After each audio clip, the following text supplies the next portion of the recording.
সবাইকে স্বাগতম আমার চ্যানেলে। আজ আমি রান্না করব কলাইয়ের ডাল।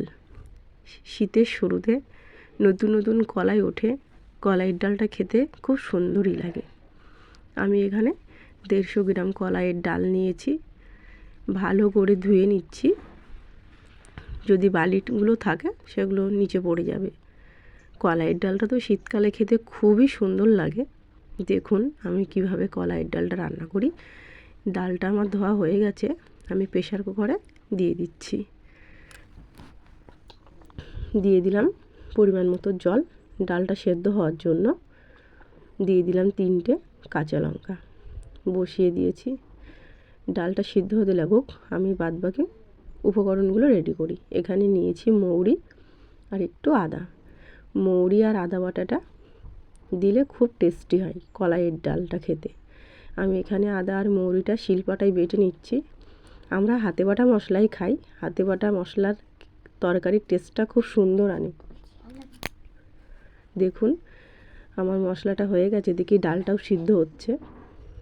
দেখুন কি সুন্দর ডালটা সিদ্ধ হয়েছে। অনেকে বলেন কলাইয়ের ডাল রান্না করতে গেলে কেমন কালো টাইপের হয়, দেখতে ভালো লাগে না। দেখুন সিদ্ধ হয়ে গেছে, তাই ডালটা কতটা সুন্দর কালার এসছে। রান্না করলে এই ডালটার কালারটা আরও সুন্দর আসবে, কোনো কালচে ভাব বা কালো টাইপের দেখতে লাগবে না। দেখুন আপনারা বুঝতেই পারবেন না যে এটা কলাইয়ের ডাল না অন্য ডাল। আমি এখানে গরম জল দিয়ে দিয়েছি, কড়াই বসিয়ে দিয়েছি। দিয়ে ডালটা কড়াইতে দিয়ে দিলাম, দিয়ে একটু লবণ আর হলুদ দিয়ে একটু ফুটিয়ে নেব। দেখুন আমি পরিমাণ মতো লবণ দিয়ে দিলাম আর হলুদও দিয়ে দিলাম। দিয়ে আমি একটু ফুটিয়ে নেব ডালটা। আমার এই রান্নাটা ভালো লাগলে প্লিজ সবাই আমাকে লাইক কমেন্ট শেয়ার করবেন, আমার চ্যানেলটি সাবস্ক্রাইব করবেন। রান্নাটা ভালো লাগলে প্রচুর শেয়ার করবেন। সবাই আমার পাশে থাকবেন। ভিডিওটা পুরোটা দেখবেন, কেউ কেটে দেখবেন না। দেখুন লাভিয়ে ফেলেছি। এবার ফোড়নটা দেব। কড়াইতে তেল বসিয়ে দিয়েছি। তেলটা গরম হলে একটা কাঁচা শুকনো লঙ্কা, একটা তেজপাতা আর কিছুটা পরিমাণে পাঁচফোড়ন দিয়ে দিয়েছি। দিয়ে হালকা একটু ভাজা করে নেব। নিয়ে আমি ডালটা দিয়ে দেব। দেখুন আমার মশলাটা প্রায় ভাজা হয়েই গেছে, লঙ্কাগুলো কেমন লাল লাল হয়ে গেছে। আমি ডালটা ঢেলে দিলাম। দেখুন কালারটা কত সুন্দর এসছে। কেউ বলবে যে এটা কলাইয়ের ডাল, কেউ বুঝতেই পারবে না।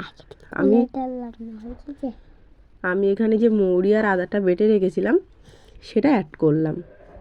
অনেকে এটা তেলের সাথে কষিয়েও দিতে পারেন, আবার অনেকে ডালটা ফুটলেও দিতে পারেন। আমরা ডালটা ফুটলেই দিই, কেন মৌরির টেস্টটা ভেজে নিলে না একটু অন্যরকম খেতে লাগে। দেখুন ডালটা আমার রেডি হয়ে গেছে। আপনারা চাইলে একটু চিনিও দিতে পারেন, যারা যেমন পছন্দ করেন। হালকা চিনি দিলেও খেতে ভালো লাগে। আমার রান্নাটা ভালো লাগলে প্লিজ সবাই সাবস্ক্রাইব করবেন।